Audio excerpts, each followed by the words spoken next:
KPM.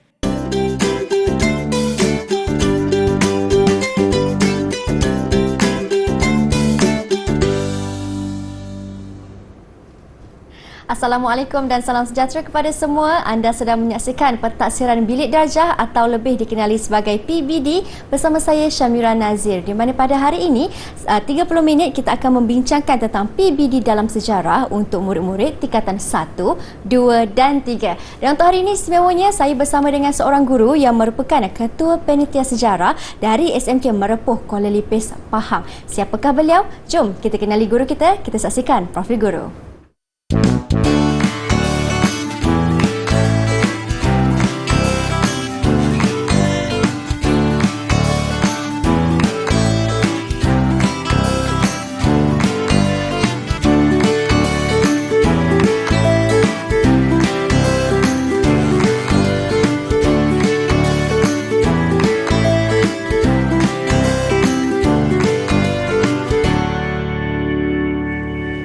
Baik, dan itulah cikgu yang akan bersama dengan kita pada hari ini, iaitu Cikgu Ahmad Baihaqi. Assalamualaikum cikgu. Waalaikumsalam Mira. Sihat cikgu? Sihat. Mira pun? Sihat juga Sihat cikgu. juga. Teruja nak belajar bersama-sama dengan cikgu. Okey. Tetapi sebelum kita teruskan kelas kita pada hari ini, suka juga untuk Mira perkenalkan jurubahasa isyarat yang bersama dengan kami, iaitu Cikgu Zahratul Azma Muhammad Kamal dari SK Taman Bunga Raya 1, Rawang, Selangor. Apa khabar cikgu? Terima kasih cikgu kerana bersama dengan kami pada hari ini. Baiklah Cikgu Baihaqi, kita nak cerita tentang PBD dalam sejarah untuk murid-murid tingkatan 1, 2, 3. Pastinya ada ibu bapa, guru-guru ataupun murid yang sedang menonton di rumah sekarang. Jadi silakan cikgu. Baik, bismillahirrahmanirrahim. Anda bersama dengan saya pada hari ini. Saya nak kongsikan pentaksiran bilik darjah PBD yang kita laksanakan di dalam PDP di bilik darjah masing-masing. Baik, saya mulakan dahulu yang pertama pada hari ini. Saya nak terangkan kepada guru-guru, apabila kita merancang pelaksanaan PBD di dalam PDP masing-masing, maka beberapa perkara perlu kita berikan perhatian. Yang pertama ialah saya nak fokuskan terus kepada tajuk di tingkatan 1, iaitu dalam aspek SK 2.1 zaman air batu. Di dalam SK ini, guru-guru perlu perhatikan terdapat 10 SP kesemuanya, iaitu terdiri daripada 6 SP berbentuk fakta dan juga terdapat 4 SP berbentuk nilai. Jadi, perhatikan di paparan skrin ini, perkara ini perlu untuk kita berikan fokus dan perhatian yang utama. Kedua, dari sudut perancangan, saya cadangkan kepada guru-guru untuk jalankan PBD untuk SK 2.1 ini contohnya dalam tempoh peruntukan masa 4 jam. Iaitu pada jam yang pertama, jam yang kedua, dan pastikan di dalam proses PDP itu, PBD yang cikgu jalankan perlu merangkumi 2 atau 1 SP berbentuk fakta bersama dengan 1 SP berbentuk nilai, dan terpulanglah kepada guru untuk menjalankan proses PDP ini mengikut kerangka masa tertentu bergantung kepada tahap keupayaan murid masing-masing. Jam yang ketiga, begitu juga, sila perhatikan di paparan skrin ini, saya kongsikan bersama dengan anda, terdapat kombinasi atau gabungan SP berbentuk fakta dan juga SP berbentuk nilai, dan keseluruhannya kita boleh laksanakan dalam tempoh 4 jam. Sekali lagi saya tegaskan, terpulang kepada kemampuan murid dan juga keberkesanan strategi pembelajaran yang cikgu nak jalankan. Baik, seterusnya dalam kerangka perancangan ini kita perlu berikan perhatian kepada beberapa elemen penting. Itu yang pertama, dari sudut perancangan objektif. Pastikan objektif itu berdasarkan SP mengandungi elemen K ataupun SP berbentuk nilai dan mempunyai indikator atau boleh diukur keberkesanannya dalam pelaksanaan aktiviti. Begitu juga aktiviti yang dirancang oleh guru, pastikan berdasarkan SP bersama dengan K dan juga selari dengan objektif yang cikgu rancang. Yang ketiga ialah dari sudut kaedah PDP itu sendiri. Bagaimana cikgu boleh menggunakan pelbagai kaedah dan juga strategi mengikut kemahiran kreativiti guru itu sendiri. Dan yang terakhir, pastikan kaedah PBD itu dirancang dengan sebaiknya. Sama ada guru nak menggunakan kaedah pemerhatian, lisan maupun penulisan. Okey, baik, seterusnya saya nak kongsikan itu jenis pentaksiran. Pertama, jenis pentaksiran PBD ini terbahagi kepada dua, iaitu satu formatif, yang kedua ialah sumatif. Perhatikan, formatif yang pertama ialah untuk murid sebagai pembelajaran, formatif yang kedua untuk guru itu sendiri untuk sesi pembelajaran, dan yang ketiga pentaksiran berbentuk sumatif, yakni guru boleh laksanakan di akhir pembelajaran, di akhir penggal ataupun tahun selepas semua SP itu diajar. Dan pastikan SP ataupun sumatif ini bukanlah untuk tujuan perbandingan, tetapi untuk rujukan guru, ibu bapa sekolah dan sebagainya. Baik, seterusnya kaedah pelaksanaan PBD terbahagi kepada tiga. Itu yang pertama, kita boleh mentaksi murid menggunakan kaedah lisan. Kedua, kaedah bertulis. Ketiga, pemerhatian. Baik, kita pergi kepada yang aspek dari sudut perancangan itu. Pastikan di dalam perancangan guru ada tiga elemen ini dijalankan serentak. Itu yang pertama, dari sudut proses PDP itu sendiri, pastikan aktiviti menepati kurikulum dan juga PAK 21, serta pastikan guru menggunakan instrumen pentaksiran yang tepat, terpulang kepada kreativiti dan juga kemahiran guru untuk mentaksi murid. Dan yang ketiga ialah tentukan tahap penguasaan yang ingin ditaksir kepada murid mengikut aspek dan juga elemen yang telah saya kongsikan sebentar tadi. Baik, seterusnya dari sudut pelaksanaan PBD itu kita boleh laksanakan dalam pelbagai kaedah, sama ada lisan, bertulis, pemerhatian. Dan ingat, dalam keadaan norma baru ini kita boleh laksanakan PBD secara bersemuka maupun tidak bersemuka. Bagi yang nak melaksanakan PBD secara tidak bersemuka, boleh gunakan kaedah sama ada luar talian maupun menggunakan digital ataupun bukan digital. Jika nak gunakan kaedah bersemuka, boleh jalankan di dalam kelas. Baik, kita dah habis tentang bagaimanakah guru boleh merancang PBD dalam proses PDP dengan baik. Jadi itulah yang saya nak kongsikan untuk yang pertama ini, Mira. Semoga ia menjadi panduan dan perkongsian terbaik untuk semua rakan-rakan guru di luar sana. Baik, Cikgu. Tetapi kita belum habis lagi. Kita akan sambung lagi sesi perbincangan kita selepas ini untuk kita mengetahui pula apakah standard kandungan, standard pembelajaran dan juga standard prestasi untuk 2.1.1. Betul Cikgu? Betul. Iaitu zaman air batu. Pastinya murid-murid di rumah ingin mengetahui. Kita akan berhenti berehat seketika. Jangan ke mana-mana, teruskan bersama dengan kami hanya di PBD.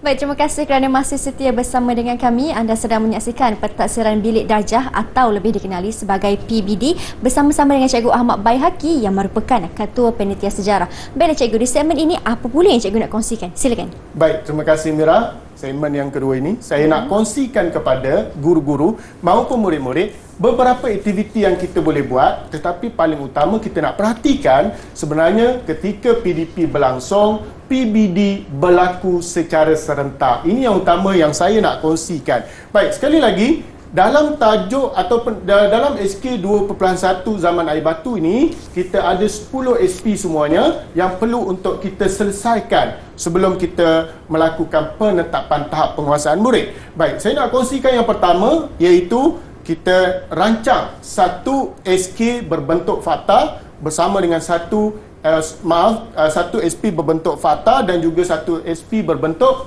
nilai, iaitu mengenali dunia kita. Dan dari sudut objektif PDP yang saya cadangkan ialah untuk murid menyenaraikan perubahan bentuk fizikal bumi dari sudut daratan dan lautan. Untuk gambaran lebih terperinci, mari kita saksikan tayangan video ini. Okey, tadi awak dah ambil jawapan masing-masing berkenaan dengan benua dan lautan yang ada di dunia kita, betul? Betul. Untuk apa? Untuk kita label dekat globe ni. Okey, jadi saya nak kamu tolong labelkan lautan dan benua yang ada dekat globe ni. Boleh? Boleh. Okey, siapa nak cuba? Saya. Okey, awak apa? Oceania. Oceania lagi. Lautan Hindi. Lautan Hindi lagi, yang lain apa? Amerika Selatan. Amerika Selatan. Selatan. Baiklah Mira, bila kita lihat aktiviti pembelajaran tadi, kita boleh perhatikan sebenarnya pentaksiran bilik darjah berlaku secara serentak. Apakah kaedah yang kita boleh guna pakai untuk mentaksir murid tadi? Mira?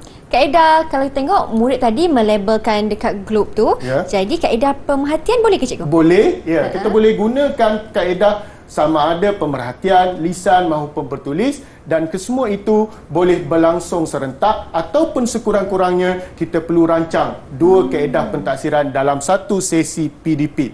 Baik, kita kongsikan aktiviti yang seterusnya, iaitu saya rujuk kepada SP 2.1.2 bersama dengan 1K, dan objektif ialah murid memerhalkan 4 zaman air batu. Jadi, saya menggunakan kaedah aktiviti pembelajaran atau strategi 3 stay 1 stay dan juga kajian drama. Sama-sama kita saksikan video ini. 5,500 tahun dahulu. Hari ini kita nak belajar pasal zaman Meiosin.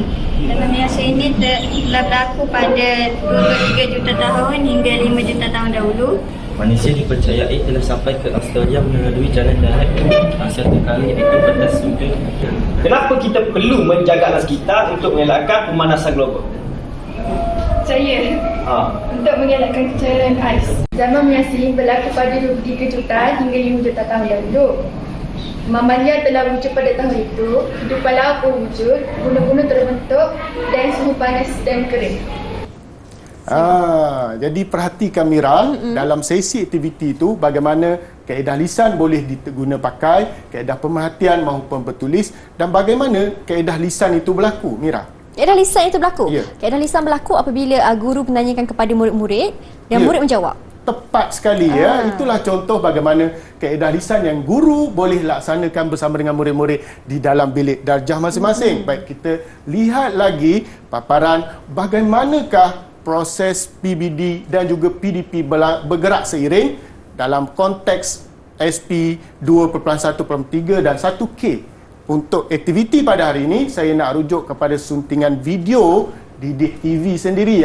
Murid-murid boleh perhatikan di YouTube, saksikan bagaimana aktiviti itu dijalankan, dan paling penting bagaimana PBD boleh dilaksanakan dalam sebarang aktiviti PDP. Sama-sama kita saksikan.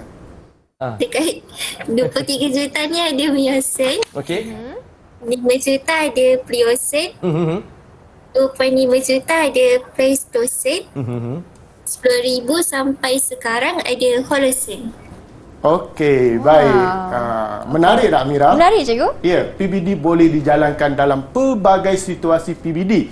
Dan paling penting saya nak kongsikan juga di sini ialah bagaimana PBD juga boleh dirancang melalui pelbagai aktiviti yang diselarikan dengan objektif yang digarap. Iaitu yang pertama, jika kita perhatikan di sini untuk SP 2.1.4 dan 2.1.5, kita boleh jalankan dalam satu tempoh pembelajaran yang sama bersama dengan satu SP berbentuk nilai K2.1.10, dan saya letakkan dua objektif di sini yang ingin dicapai bersama dengan murid, dan InsyaAllah eksperimen ini kita akan saksikan di segmen yang ketiga. Kena simpan sikit lah. Ya. Simpan sikit. Ya, Okey. baru nampak ada unsur kejutan sedikit di sini. Baik, seterusnya yang terakhir ialah untuk SP 2.1.6, iaitu menilai kesan perubahan di Asia Tenggara bersama dengan satu satu SP berbentuk nilai K2.1.10 dengan satu objektif pembelajaran saya letakkan di situ, dan aktiviti pembelajaran yang saya nak kongsikan ialah melakar peta.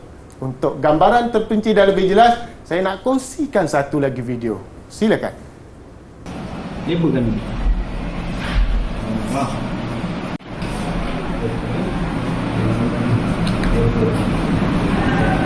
Dulu, peta sudah menghubungkan negara seperti Burma, Kemboja, Laos, Thailand, Vietnam, Tanah Melayu, Singapura dan Borneo. Kecairan air batu menyebabkan sungai dan tasik terbentuk.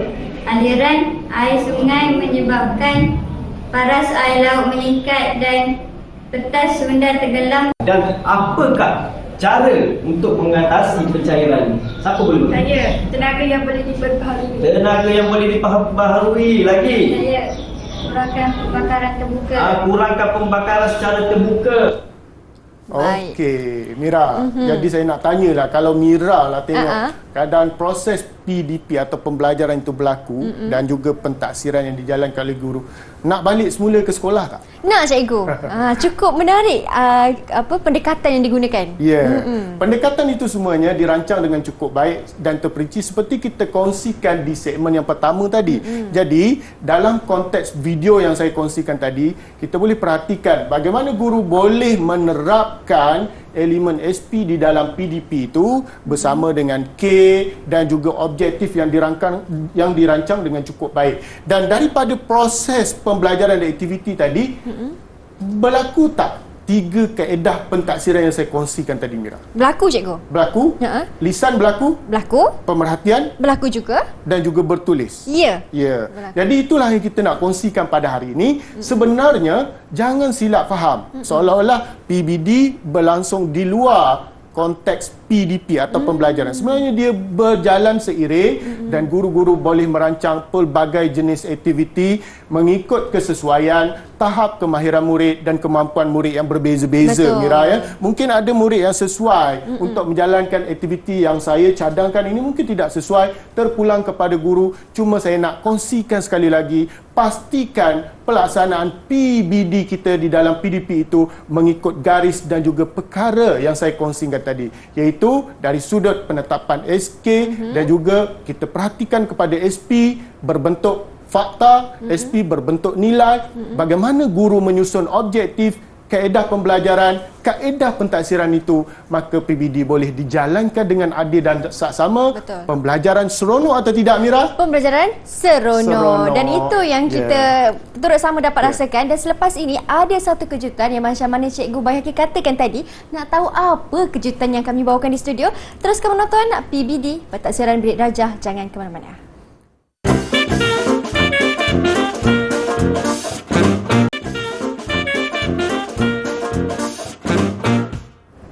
Baik, kembali kita dalam PBD atau Pentaksiran Bilik Darjah. Tadi Mira ada kongsikan atau mengatakan kepada anda ada satu kejutan dan keistimewaan yang kami bawakan di studio pada hari ini, di mana saya perkenalkan kepada anda semua 2 orang kawan baru saya di studio, iaitu Jasmine Raihana dan juga Nurul Liana. Hai! Kalau sebelum ini hanya di Google Meet, kali ini kami bawakan khas kepada anda di studio. Akan ada satu eksperimen ya cikgu? Betul. Eksperimen apa? Jom kita minta Cikgu Bayhaqi untuk terangkan. Silakan cikgu.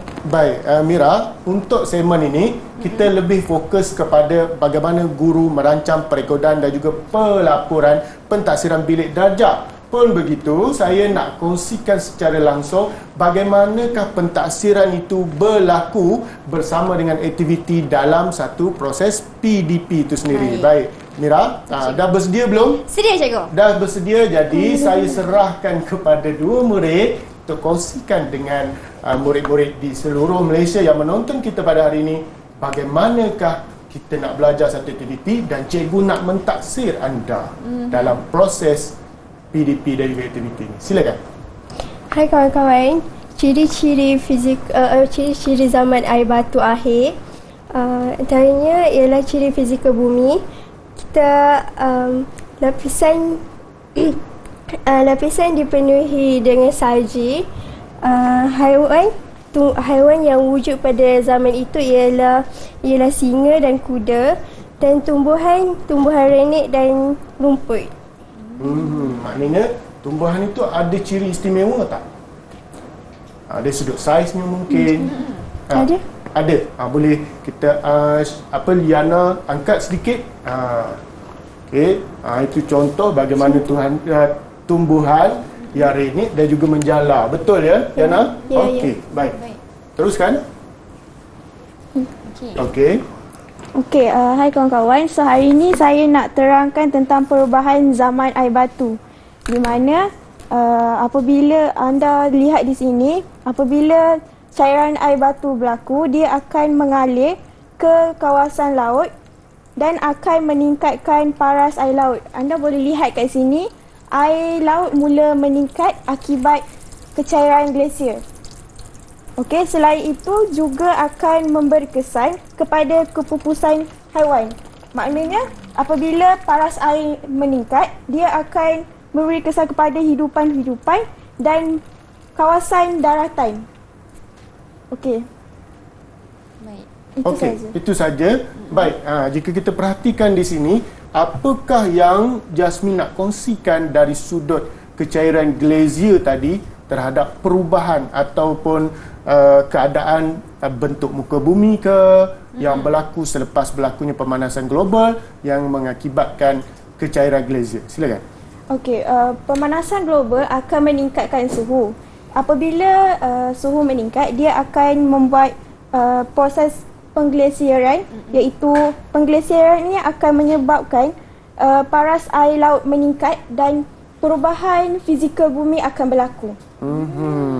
Okey. Baik, mungkin Mira ada perkara yang nak ditanya kepada murid? Bila saya tengok eksperimen ni kan cikgu cukup menarik tau. Ya. Sebab kita boleh nampak sendiri, oh kalau ais glasier ni cair, apa akan berlaku, nampak kan? Ya. Jadi jelas, murid-murid akan jelas. Soalan saya nak tanyalah. Tadi kan kalau berlakunya pemanasan global kan akan berlakunya perubahan dalam reka bentuk bumi ni. Jadi apa antara usaha yang boleh dilaksanakan untuk memastikan kalau macam ni mungkin boleh berlaku banjir. Apa usaha yang boleh dilaksanakan supaya pemanasan global ini dapat dikurangkan? Kita boleh menanam pokok untuk mengurangkan pemanasan global. Okey. Mungkin ada solusi atau penyelesaian lain? Kita boleh kurangkan penggunaan elektrik, tenaga-tenaga elektrik dan menggunakan tenaga yang lebih Yang boleh selamat. diperbarui. Boleh diperbarui. Okey, baiklah. Okey. Baik Mira, sebenarnya saya nak kongsikan daripada PDP ini ataupun aktiviti yang kita jalankan ini, sebenarnya proses pentaksiran itu berlaku. Ya, boleh berlaku menggunakan tiga kaedah. Okey. Okey. Lisan, pemerhatian dan juga bertulis. Apa contoh lisan yang kita boleh nampak daripada aktiviti tadi? Mira. Contoh lisannya, apabila kawan saya Liana dan juga Jasmine menerangkan tentang eksperimen yang sedang mereka lakukan, cikgu. Ya, bagaimana kita nak mentaksir mereka menggunakan kaedah pemerhatian? Bagaimana caranya? Bagaimana, cikgu? Okey, caranya ialah apabila mereka boleh menerangkan menggunakan diorama yang kita ada di depan ini. Itu contoh. Dan juga bertulis sebenarnya hasil daripada eksperimen dan juga aktiviti yang mereka buat. Itulah contoh bagaimana guru boleh menjalankan proses pentaksiran di dalam PDP itu sendiri. Jadi, apa yang nak kongsikan pada hari ini ialah apabila selesai kita menjalankan aktiviti dan juga proses PDP itu, guru-guru perlu merekodkan hasil pembelajaran dan juga pencapaian murid itu untuk kita pergi kepada tahap yang terakhir itu untuk penetapan tahap penguasaan murid. Jadi, yang saya nak kongsikan perkara yang sama. Pastikan murid ini perlu untuk kita perhatikan adakah mereka boleh mencapai hasil ataupun objektif yang guru-guru tetapkan. Yang kedua, dari sudut objektif, tercapai atau tidak aktiviti yang dijalankan ini sesuai ataupun tidak. Kemudian kaedah pentaksiran dilakukan menggunakan pelbagai, sama ada lisan, bertulis maupun pemerhatian. Dan yang terakhir ialah guru merekod. Jadi saya nak kongsikan yang pertama ialah dari sudut penetapan TP ini, rakan-rakan guru perlu perhatikan, pastikan keseluruhan kelompok SK dan juga SP ini habis diajar, barulah rakan-rakan guru tentukan TP murid mengikut SPI seperti yang terdapat di dalam DSKP itu. Baik, seterusnya saya nak kongsikan, terdapat juga dalam tajuk tingkatan 1 ini SK yang mengandungi SP yang banyak seperti di bahagian ini SK 4.0 tamadun dunia, ada 4 SK kesemuanya yang perlu untuk dihabiskan mengikut DSKP. Seterusnya untuk penetapan keseluruhan, apabila guru dah melaksanakan semua elemen yang saya kongsikan tadi untuk penetapan TP keseluruhan ini, terpulang kepada pertimbangan profesional guru. Itu yang kita nak kongsikan, bagaimana selepas habis setiap SP ataupun SK yang kita ajar itu, maka guru perlu membuat penetapan TP secara keseluruhan. Baik, seterusnya saya nak kongsikan di sini. Ramai yang salah faham dan juga terkeliru.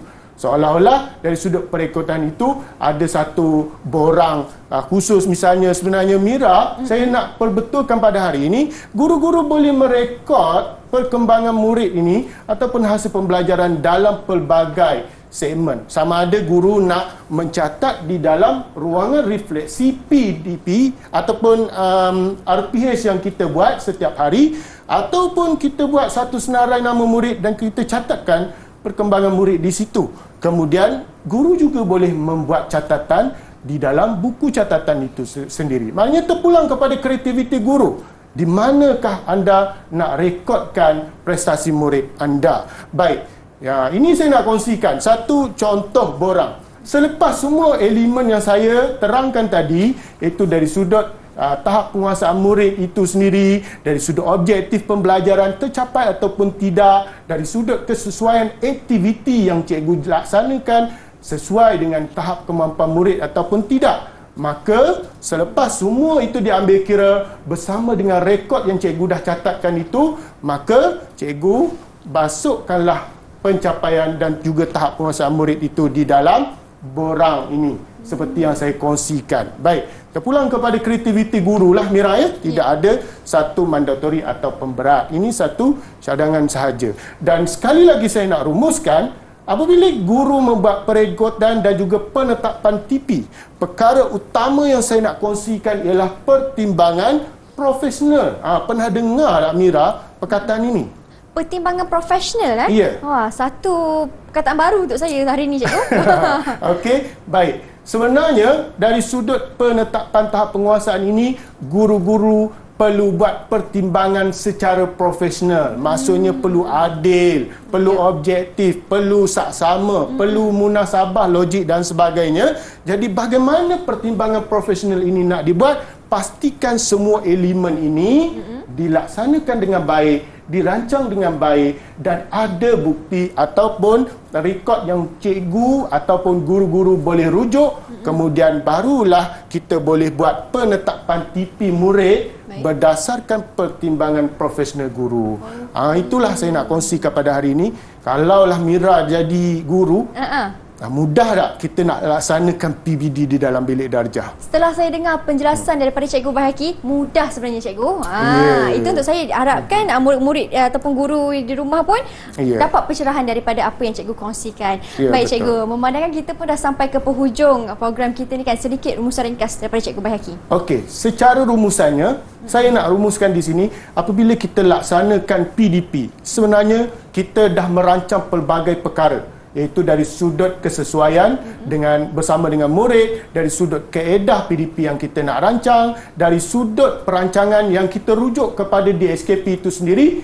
Sekiranya semua itu dah dilaksanakan, maka guru-guru tetapkanlah tahap penguasaan murid dengan adil dan saksama. Mereka perlukan satu pertimbangan yang wajar dan pastikan penetapan tahap penguasaan itu berdasarkan pertimbangan profesional guru, pertimbangan profesional guru.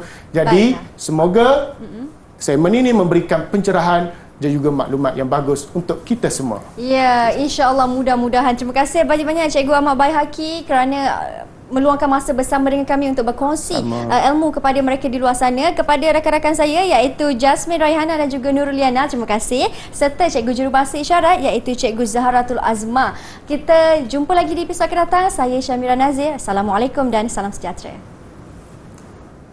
Bye-bye.